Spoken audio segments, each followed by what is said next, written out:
oldu bak önüne, selam olsun yeni güne, uçar yıldız sevene, ayağına. Kıymetli misafirlerimiz, Ulaştırma alanda hızlandığını görüyoruz. Ulaştırmanın güzel mimbarlarını yaptınız.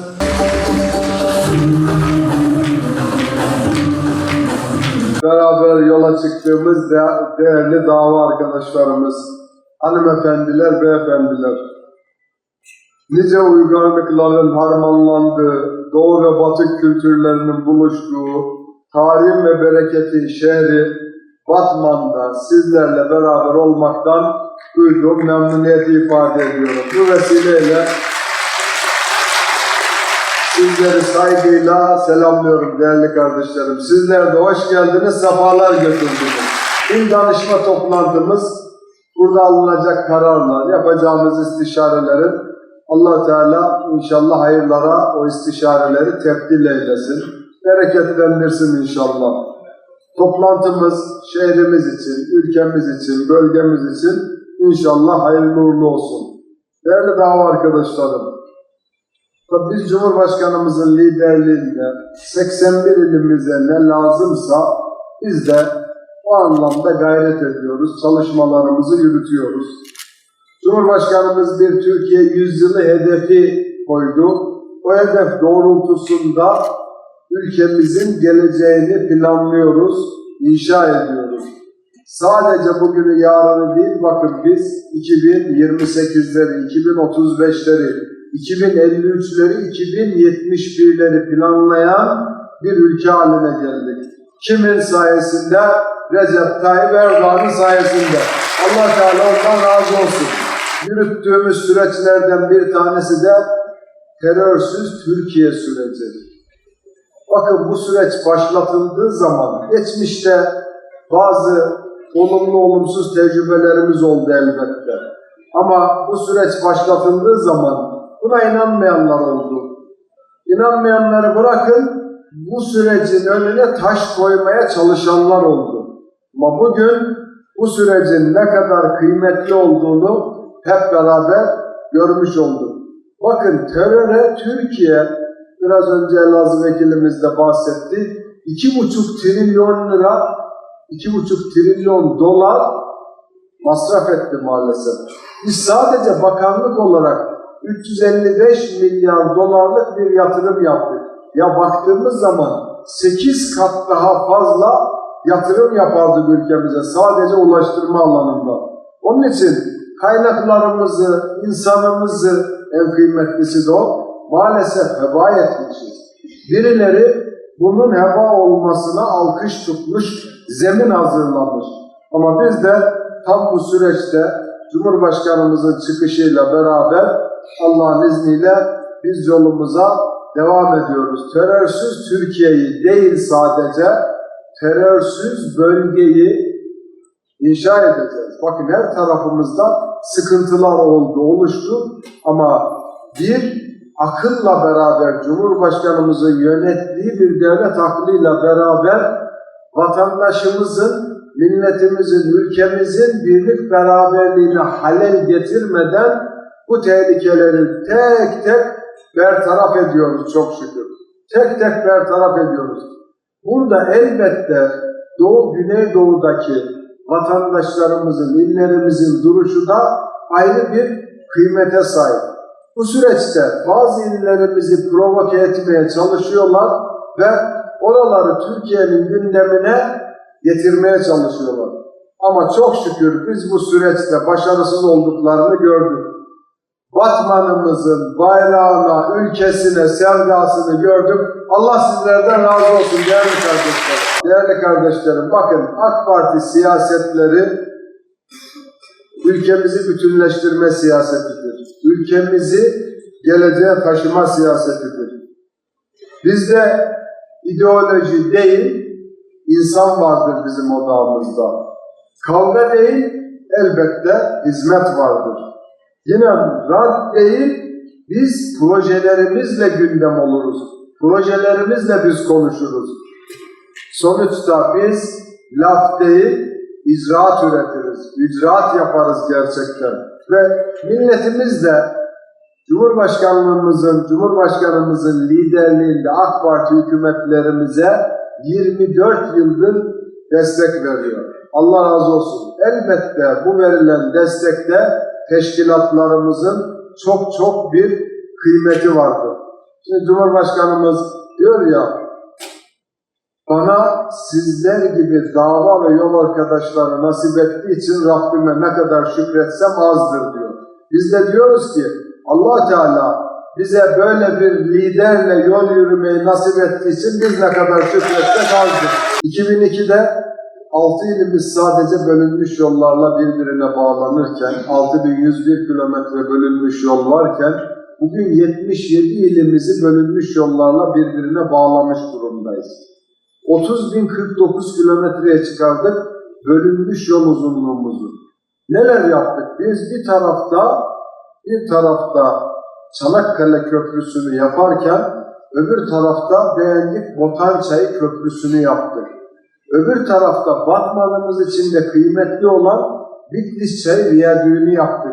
Demir Işık tünelini, varyantını, viyadüklerini hayata geçirdik. Öbür taraftan Diktepe Köprüsü'nü yaptık. Bir taraftan Güzeldere tünellerini inşa ederken, öbür taraftan Zigana Tüneli'ni inşa ettik. Öbür taraftan Eiste Hadimi Viyadüğü'nü inşa ettik. Bir taraftan Yavuz Sultan Selim Köprüsü'nü, Kuzey Marmara Otoyolu'nu inşa ettik. Denizin altında Marmara'yı ve Avrasya Tüneli'ni inşa ettik.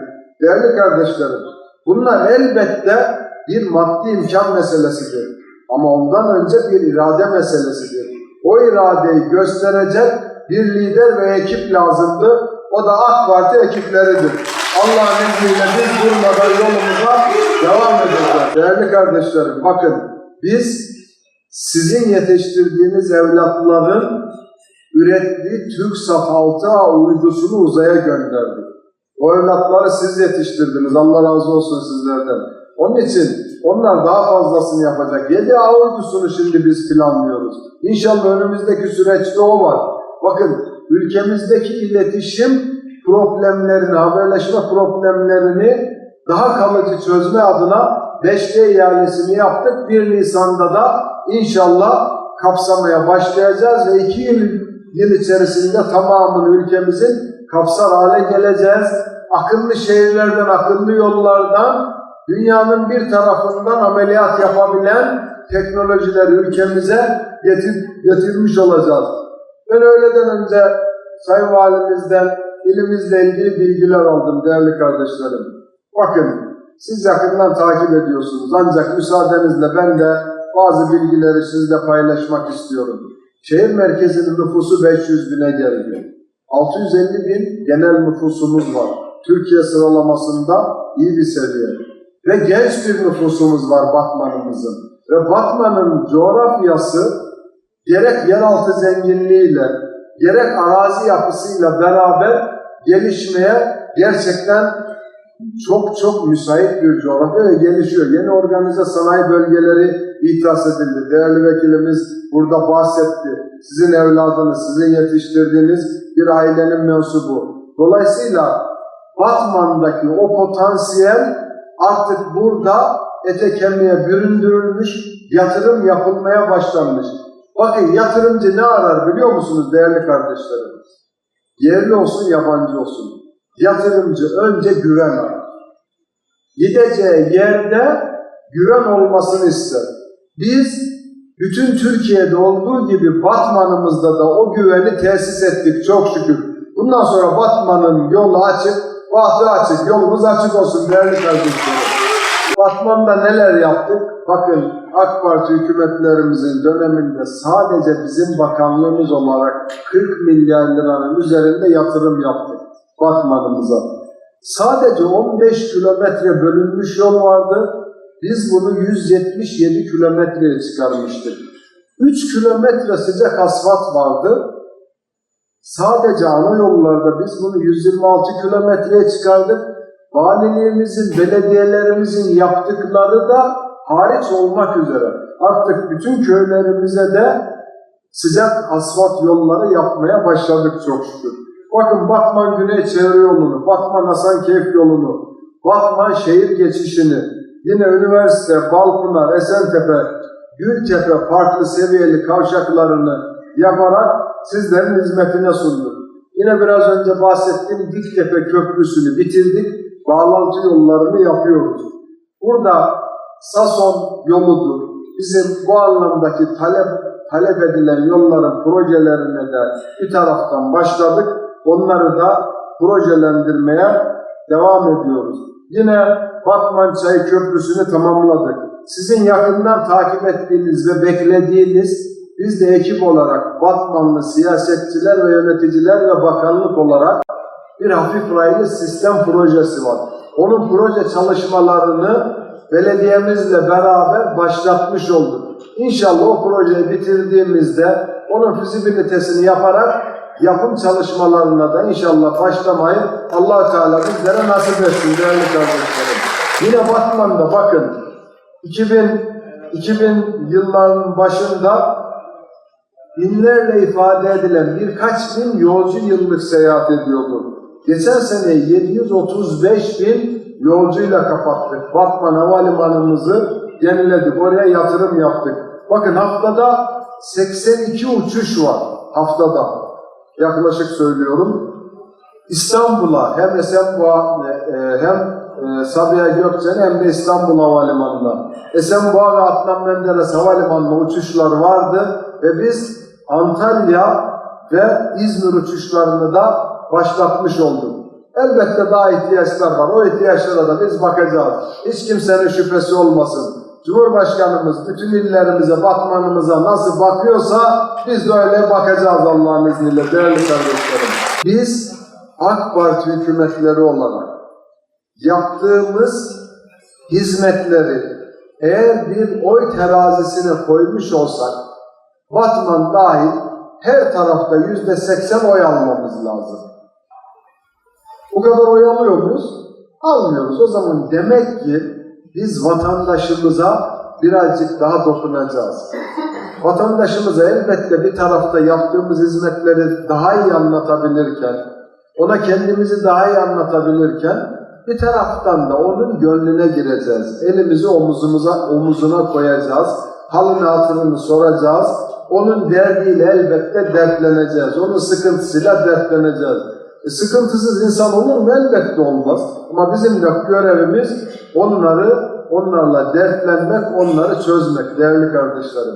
O zaman biz burada tam da teşkilat devreye giriyor değerli kardeşlerim. O zaman biz yılmadan bütün vatandaşlarımıza tek tek bu bizim çocuğumuzdur demeden, bu bizim akrabamızdır, komşumuzdur demeden, nasılsa bizim gibi düşünüyor demeden onlara sahip çıkacağız, onların gönlüne temas edeceğiz, onların dertleriyle dertleneceğiz.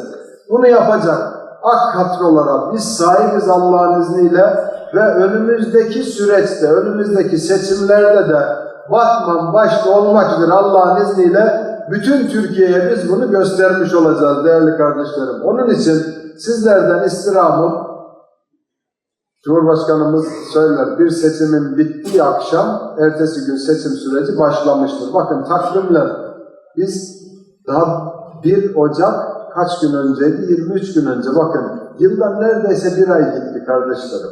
Ömür de böyle.